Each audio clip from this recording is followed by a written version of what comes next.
ఎందుకు ఏర్పాటు చేసుకున్నామో మీకు అందరికీ తెలుసు.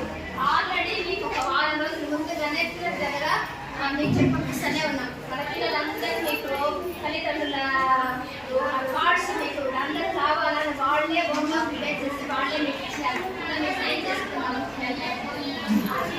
ఎందుకు ఇది సమావేశం ఏర్పాటు చేస్తా ఉన్నామంటే మన స్కూల్ ఎలా ఉంది, ఎలా ఉంది, పిల్లలు ఎలా చెప్తూ ఉన్నారు, ప్రోగ్రెస్ ఇచ్చినారు. ఒక హాఫ్ డే స్పెండ్ చేయాలనుకుంటే ఇప్పుడే మీరు భోజనం చేసేసి ఎలా ఉంటుందో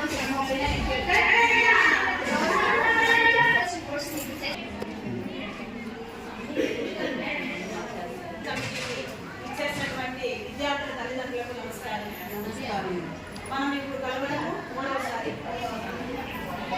మామూలుగా ప్రతి సంవత్సరం కూడా ప్రతి నెల మనం కలుస్తూ ఉంటేనే బాగుంటుంది. పిల్లల యొక్క మానసిక ఒత్తిడి కూడా మీరు తెలుసుకోవాలి. పిల్లలు పాఠశాలలో ఎలా బిహేవ్ చేస్తున్నారు, ఏ విధంగా ఉన్నారు, పిల్లలు క్రమశిక్షణతో ఉన్నారు, ఉపాధ్యాయులు చెప్పిన విషయాలు వింటున్నారా, వాళ్ళతో టైం స్పెండ్ చేస్తున్నారా, మీరు అది చాలా మందికి పిల్లల్ని కూడా మీ పక్కలో కూర్చోబెట్టుకుంటున్నారు. మీరు చేసేటువంటి పనిని మాత్రం వదులుకోండి. ఎందుకంటే డిసెంబర్ నెల, ఇంకా జనవరి, ఫిబ్రవరి 2 నెలలే మనకు. టీచర్స్ వీళ్ళు ముగ్గురి మధ్య ఎలాంటి సన్నివేశాలు ఉంటాయి తెలుసుకోవాలి. పిల్లలు ఏ విధంగా చదువుతున్నారు, పిల్లల యొక్క స్కిల్ డెవలప్మెంట్ ఏ విధంగా ఉంది, వాళ్ళు ఏ దీంట్లో రాణిస్తారు అనే ఒక ఉద్దేశంతో ఇలాంటి కార్యక్రమాన్ని ఏర్పాటు చేయడము. అదేవిధంగా పిల్లల భవిష్యత్తు ఈరోజు మన యొక్క బాలిక ఉన్నత పాఠశాలలు ప్రైవేటు స్కూళ్ళ కన్నా బ్రహ్మాండంగా ఇక్కడ చదువుతున్నారు. ఈ విద్యార్థులు చదవడానికి ముఖ్య కారణము టీచర్స్ అనేసి ఈ సభాముఖంగా తెలియజేసుకుంటున్నాం. అసలు ప్రైవేటు స్కూళ్లను ధీటుగా గవర్నమెంట్ స్కూళ్లు బాగా అభివృద్ధి చెందాలి. అక్కడ టీచర్స్ విద్యాబోధన బ్రహ్మాండంగా ఉంటుంది. రాబోయే రోజుల్లో ప్రైవేటు సంస్థల కన్నా గవర్నమెంట్ స్కూల్లో చదివితే పిల్లలు బాగా చదువుతారు అనేసి ధీటుగా వెళ్ళాలనే ఉద్దేశంతోనే ఇలాంటి కార్యక్రమం ఏర్పాటు చేయడము. బాగా చదువుకోవాలి. ఇలాంటి కార్యక్రమాలు ప్రతి సంవత్సరము మన ప్రియతమ నాయకులు నారా చంద్రబాబు నాయుడు గారు, అదేవిధంగా మన ఎమ్మెల్యే గారు అమర్నాథ్ గారి ఆధ్వర్యంలో ప్రతి మంత్ ఇలాంటి కార్యక్రమం జరుగుతుంది.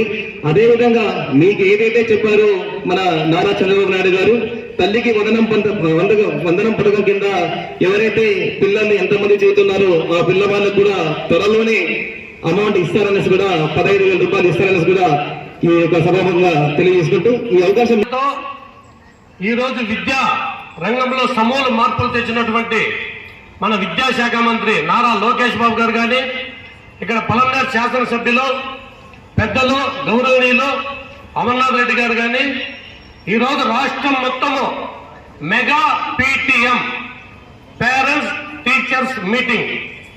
ఎందుకంటే ఇది రాష్ట్రం మొత్తం పెద్ద ఎత్తున జరుగుతున్నారు.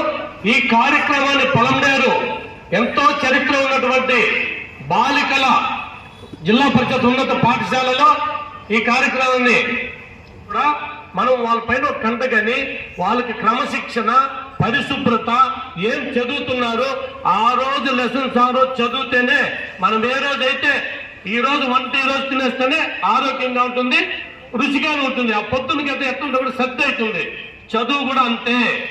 ఆ రోజు టీచర్స్ ఏం లెసన్ చెప్పినారో అది చదువుకునేస్తేనే వాళ్ళు క్లియర్ కట్ గా మైండ్ లో అట్లా ఉండిపోతుంది.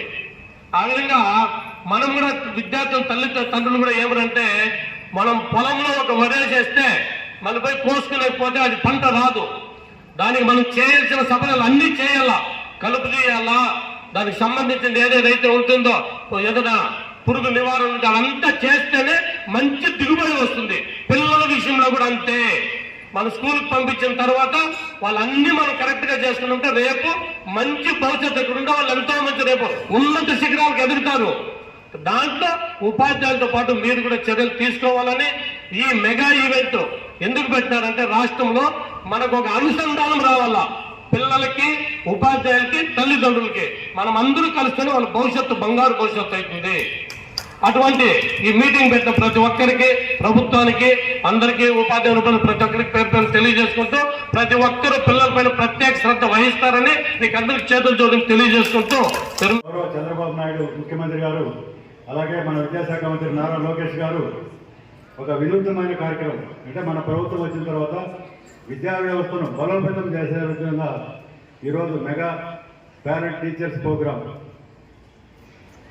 అంటే మీటింగ్ మెగా పీటీఎం అంటారు. కాబట్టి ఈ ప్రోగ్రామ్ స్కూల్లో ఒకప్పుడు భయపడేవాళ్ళు గవర్నమెంట్ స్కూల్లో చదివామంటే. అప్పుడు చాలా లిమిటెడ్ పర్సెంటేజ్లో మేము కూడా గవర్నమెంట్ స్కూల్లో చదివినామా. ఎందుకంటే నేను కూడా చిన్నప్పుడు ఎన్నో అవసరాలు పడి గవర్నమెంట్ స్కూల్లో చదివి, అప్పుడు ఈ ప్రైవేట్ స్కూల్ అన్నీ లేవు. ఈరోజు కమిషన్ హోదాలో ఉండాలంటే మేము కూడా గవర్నమెంట్ స్కూల్లో చదివిన వాళ్ళమే. కాబట్టి ప్రతి ఒక్కరు కూడా అప్పుడు గవర్నమెంట్ స్కూల్లో మంచి టీచర్లు ఉంటారు. ప్రైవేట్ స్కూల్లో కూడా చాలా మంది టీచర్లు ఎందుకు ప్రైవేట్ స్కూల్లో పోతానంటే ప్రైవేట్ స్కూల్లో క్వాలిఫైడ్ టీచర్లు ఉండరు. వాళ్ళంతా కూడా ఏ డిగ్రీనో ఇవన్నీ ఉంటారు. ఇక్కడ 5 క్వాలిఫైడ్స్, ఎంఎస్సి బీఈడి కానీ, బిఎస్సి బీఈడి కానీ, బిఏ బీఈడి కానీ, ఎంకామ్ బీఈడి, ఇట్లా 5 క్వాలిఫైడ్స్. వాళ్ళు రిక్రూట్మెంట్ కూడా చాలా కఠినంగా ఉన్నటువంటి వ్యవస్థలో నుంచి వచ్చిన వాళ్ళు. వాళ్ళ స్కూల్లో టీచర్లు ఏం చెప్తున్నారు, ఆ రోజు ఏం హోంవర్క్ ఇచ్చినారు, ఇంటి దగ్గర మనం చూసుకోవాలి. మీరు కూడా కనీసం వారానికి ఒక రోజైనా స్కూల్కి వచ్చి మీ పిల్లలు ప్రోగ్రెస్ ఏ విధంగా ఉంది, ఆ టీచర్లు ఏ విధంగా చెప్తున్నారు, వాళ్ళతో ఒకసారి ఇంటరాక్ట్ అయితే వాళ్ళు కూడా చెప్తారు. మీరింటే వాళ్ళ టీచర్ వచ్చినప్పటికీ లక్షల ఉద్యోగాలు వస్తున్నాయి, ఆడపిల్లలు లేక పెళ్లి చేయలేకపోతున్నారు. కాబట్టి ఇవన్నీ కూడా మనం ప్రాక్టికల్ చూస్తున్నాం. ఇప్పుడు ఇది మీకోసం చేసే కార్యక్రమం కాబట్టి ఇంతమంది అతిథులంతా వచ్చి మీకు చెప్తాను అంటే మీరు అర్థం చేసుకోవాలా. మీరందరూ కూడా తల్లిదండ్రుల యొక్క బాధ్యత ఏమి, ఇలా పోలీసులు కూడా మనకు అందుబాటులో ఉంటారు. మీకు ఎక్కడైనా స్కూల్లో అప్పుడప్పుడు ఏమైనా సమస్యలు వచ్చినా కానీ దయచేసి ఎవరు కూడా ఎలక్ట్రానిక్స్ వస్తువులు, అంటే సెల్ ఫోన్లు వచ్చిన తర్వాత అది 2 రకాలకు, ఒకటి మేలు జరిగేదానికి ఉంది, ఒకటి చెడు జరిగేదానికి ఉంది. మేలు జరగాలంటే మనం మేలు జరిగేటే ఎంచుకోండి. యూట్యూబ్ ఛానల్స్ కానీ మన చదువుకు సంబంధించినట్టు యూట్యూబ్ ఛానల్ రకరకాలు వస్తుంటాయి. గూగుల్ లేకపోతే మనకు ఏదైనా ఒక సబ్జెక్ట్ కావాలా, నీకు అప్పుడే టీచర్ అందుబాటులో ఉండరు. అప్పుడు గూగుల్ దాంట్లో పోతే, క్రోమ్లోకి వెళ్ళిపోతే అది కొట్టిన వెంటనే ఆ పదం కొట్టిన వచ్చి మొత్తం మ్యాటర్ వచ్చేస్తుంది. నీకు తెలియని ప్రపంచం అంతా దాంట్లో వస్తుంది. అటువంటి పైన కాన్సన్ట్రేట్ చేయండి. అనవసరంగా వేరే యూట్యూబ్ ఛానల్కి పోవద్దు. విజన్ ప్రకారం చాలా ఎయిమ్స్ అని కూడా మనకు రావాల్సినటువంటి ఏం చేయాలి, ఏం గోల్ ఉంది. అలాగే మీరు కూడా ఒక గోల్ అనేది పెట్టుకోవాలి. మనం ఏం చదవాలనుకుని ఇప్పుడే డిసైడ్ చేసుకోండి. మనం ఐఏఎస్ కావాలన్నా, సివిల్స్ కావాలన్నా, లేదంటే పోలీసు కావాలన్నా, మనకు అనేది ఒక గోల్ అనేది ఇప్పుడు నిర్ణయించుకోండి. ఆ గోల్ ప్రకారం మనం ఏమేమి ప్రిపేర్ కావాలా. పోలీసు కావాలంటే ఫిట్నెస్, పోలీస్ ఫిజికల్ ఫిట్నెస్ అంతా కూడా డెవలప్ చేసుకోవాలా. అలాగే ఏదైనా ఒక మంచి సివిల్ కావాలా, లాయర్ కావాలా, డాక్టర్. ఓకే, మనం ఎందుకు కూలి పని చేసినా, ఉద్యోగం చేసినా ఎవరి కోసం చేస్తున్నాము? పిల్లల కోసం. సో మనము 24 గంటలు పని అని పనిలోనే నిమగ్నమై డబ్బులు సంపాదించి నా పిల్లలు నేను పడుతున్న కష్టం పడకూడదు అన్న ఉద్దేశంతోనే ఉంటారు ఏ తల్లిదండ్రులైనా, అంతేనా? సో ముఖ్యంగా నేను గమనించింది ఏంటంటే, నా దగ్గరికి చాలా కంప్లైంట్స్ వస్తూ ఉంటాయి. పిల్లలని తల్లిదండ్రులు ఏమి చేస్తున్నారు అనేది అబ్జర్వేషన్ చేయట్లేదు. అంటే నేను గమనించింది, అందరూ ఉండకపోయిండొచ్చు, కొంతమంది ఉన్నారు అనేది. వాళ్ళ కోసం కొద్ది టైం కేటాయించి మనం సంపాదిస్తున్నదే వాళ్ళ కోసం. వాళ్ళు చెడుగారిలో పోతే ఏమవుతుంది? మీరు ఎంత కష్టపడినా వేస్ట్. కరెక్టేనా? సో నేను ఒక 9th క్లాస్ పాప నా దగ్గరకు వచ్చింది. నేను వేరే అతన్ని ప్రేమిస్తున్నాను, నేను అతనితోనే వెళ్ళిపోతాను. మీరు ఎందుకు ఇస్తారు? ఏదో చదువుకోవాలనో, ఇప్పుడు అంతా కంప్యూటర్ టెక్నాలజీ కాబట్టి ఫోన్లోనే ఉంటుందని చదువుకోవడానికి ఇస్తారు. ఫోన్ ఇచ్చిన తర్వాత నా కూతురు ఆ ఫోన్ ఎందుకు వాడుతున్నదని గమనించండి.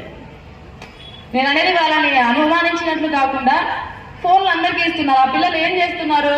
అది అవసరానికి వాడుతున్నారా, అనవసరానికి వాడుతున్నారా? మీరు ఫోన్ ఇచ్చిన తర్వాత నా కూతురు బెడ్రూమ్లో చదువుతుందిలే అనుకుంటారు. మన పిల్లలు ఏం చేస్తున్నారు అనుకున్నావు? ఆ పక్కన చాటింగ్ చేయడం, అంటే వాట్సాప్లో మెసేజ్ చేయడం, ఫోన్లు చేయడం. మీరేమనుకున్నారు? నా కూతురు బాగా చదువుతుంది, డిస్టర్బ్ చేయకోకుండా ఉంటారు. కరెక్టేనా? సో మీరు ఏమి చేసినా ఆ పిల్లల్ని అనేది రోజు వాళ్ళతో అట్లీస్ట్ ఒక 5 నిమిషాలు 10 నిమిషాలు మాట్లాడి ఈరోజు ఏం క్లాస్ చదివినారు నాన్న, ఏం చెప్పారు మీ టీచర్స్, మీరు మాట్లాడే విధానాన్ని బట్టి పిల్లలు మాట్లాడతారు, అంతేనా? సో మీరు గమనించలేదనుకో, మా అమ్మ ఏమందులే, నేను ఫోన్ మాట్లాడుకోవచ్చు, చదువుకుంటే చదువుకోవచ్చు, లేకుంటే లేదనుకుంటారు. సో ఫస్ట్ ఆఫ్ ఆల్ మీ కంట్రోల్ అనేది దాటిపోకుండా చూసుకోండి. మనం ఒక చిన్న వీడియో చూసాను నేను వాట్సాప్లో. చిన్న పిల్లోడు 1 year, వాళ్ళమ్మ పక్కన ఫోన్ చూస్తూ కూర్చుంటే వాడు ఫోన్ చూస్తూ కూర్చుంటాడు. వాళ్ళమ్మ ఫోన్ పక్కన వేసి బుక్ తెచ్చుకుంటుంది చదువుకోవడానికి, వాడు కూడా బుక్కే తెచ్చుకుంటాడు. అంటే దీన్ని బట్టి ఏమర్థమవుతుంది, మనం ఏం చేస్తామో మన పిల్లలు అదే చేస్తారు. కరెక్టేనా? ఒక తండ్రి ఉంటాడు, తన కొడుకు ముందు 10th క్లాస్, అతని ముందు తాగుతాడు. వాడు కూడా నేను రేపొద్దున ఇలాగే చెయ్యాలేమో అన్న ఉద్దేశంతో అదే చేస్తాడు వాడు కూడా. కరెక్టేనా కాదా? ఏంటంటే మేము చదువుకున్న రోజుల్లో మీకు ఐడియానే ఉంటుంది, కర్ర కూడా మేమే తీసుకొని పోయేవాళ్ళం, కట్టి ఈత వరాలు తీసుకొని పోయేవాళ్ళం. ఎందుకు? చదువుకోకపోతే మమ్మల్ని కొట్టడానికి. ఐడియా ఉందా? ఇప్పుడు ఈవెన్ దండించడానికి కూడా లేదు. కరెక్టేనా? వెంటనే ఈ జీవితం నాకొద్దు, నేను ఫెయిల్ అయిపోయినాను, సూసైడ్ చేసుకుంటున్నారు. ఇది కరెక్టేనా? కరెక్ట్ కాదు. ఎందుకు? 100 సార్లు ఫెయిల్ అయినా పాస్ అయిన వాళ్ళు ఉన్నారు, అంతేనా?